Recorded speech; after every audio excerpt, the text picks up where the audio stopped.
Lord, help me, Lord. Ito yung nature ko. But by your help, magagawa ko. Amen?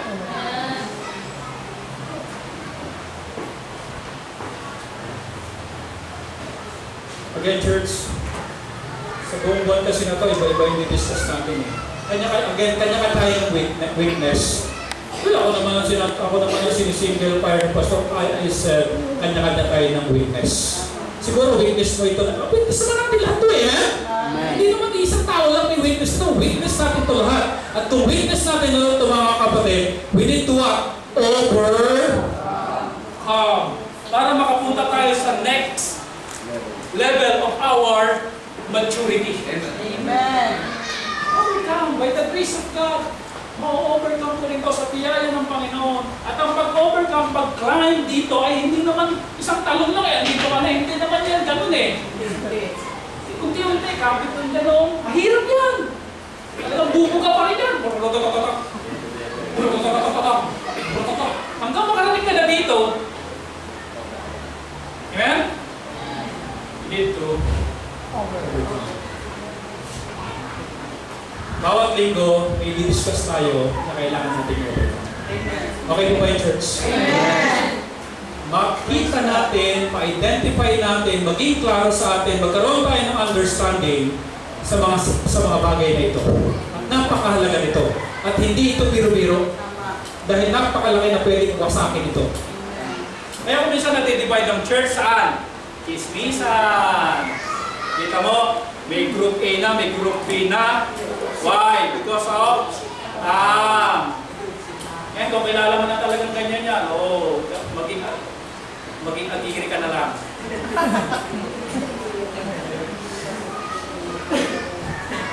Ay, hindi pa niya na-overcome.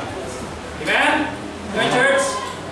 Huwag siyang hatulan. Ipag-pray. Amen? Amen. Ay, hindi pa niya overcome. Pag-pray ko ito. Amen.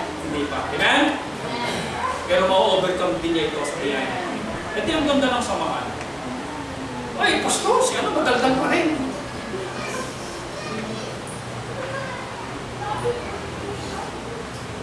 Mag-pray na.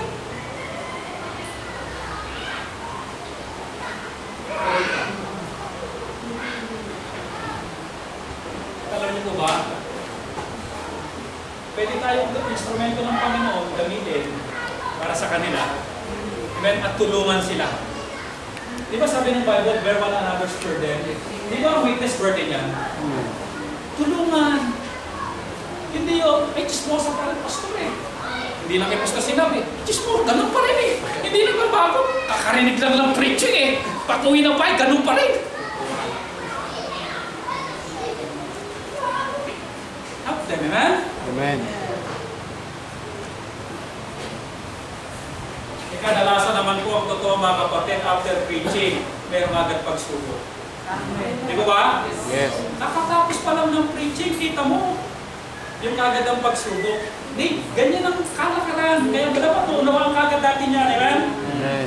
Hindi yung magkakagalit kayo, kaka-preaching pa lang yung story ito. Hindi ka nangyayagyan. Pag-overcome, balik mga kapatid sa unang slide yung may ganun. Yan. Kita nyo kaya kung kayo ginawang ganyan?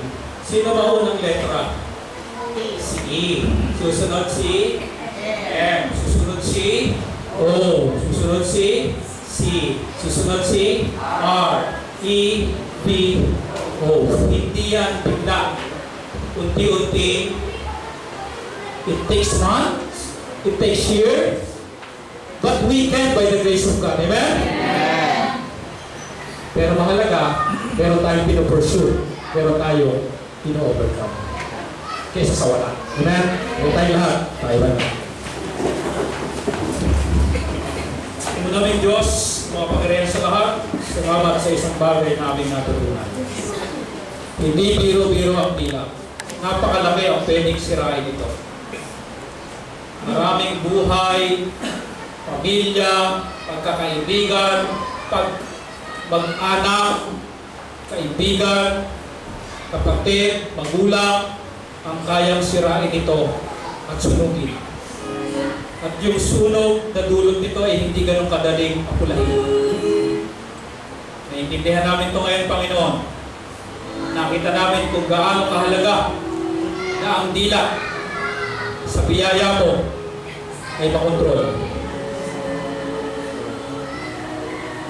Kanya-kanya kami ng kahinaan, Panginoon. Pagtulungan kami sa bawat kahinaan namin. Hindi kami ang magbubuyo pa sa kahinaan ng ibang tao para siya lalo taon. Salamat po, Panginoon. Help us. Bigyan niyo po kami ng biyaya ngayong umaga sa pagkontrol ng bawat tila namin. Habang tayo nananalangin sa Panginoon, tulungan natin sa Panginoon ng mga tila namin.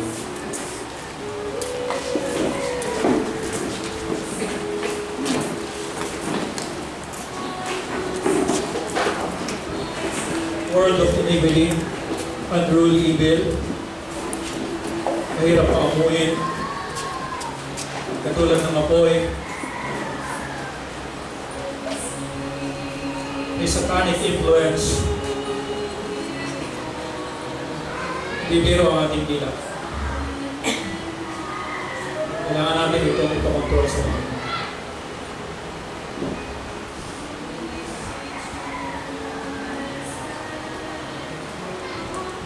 Tayo mismo ang kontrol sa biyaya ng Panginoon. Sa tulong ng Panginoon. Ngayon, kung mayroong nabanggit ito na nakasakit, pwede natin hingin ang tawad sa Panginoon. Kung nakasakit tayo ng pagdami ng tao, kung misinterpret natin ang tao, nag-judge kagad tayo, nagbitaw kagad tayo ng masakit na salita, magaspang na salita, naka-offend tayo, hingin natin ang tawad sa Panginoon. Hingin natin ang tawad ito.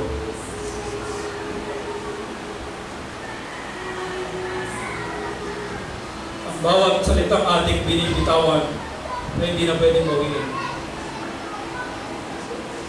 We need to guard, control, and overcome our tongue. Manaming Diyos, salamat sa maikling mensahe nito na pinagkaloob sa amin para lamang maunawaan namin kung ano meron sa dila namin at kung ano ang pwedeng gawin ito.